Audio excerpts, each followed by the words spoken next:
Hi guys, welcome to Richard Cabile YouTube channel, and to this video, I will teach you how to add Chrome Search Bar in your itel S15 mobile phone. And okay guys, but before we start, kindly subscribe to my YouTube channel by pressing the subscribe button and the bell to notify you if I have new videos. Okay guys, let's start.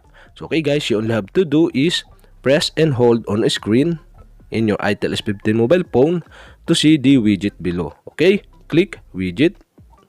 And okay guys, here in widget, you can find the widget you want to add to your home screen by scrolling down or up on screen.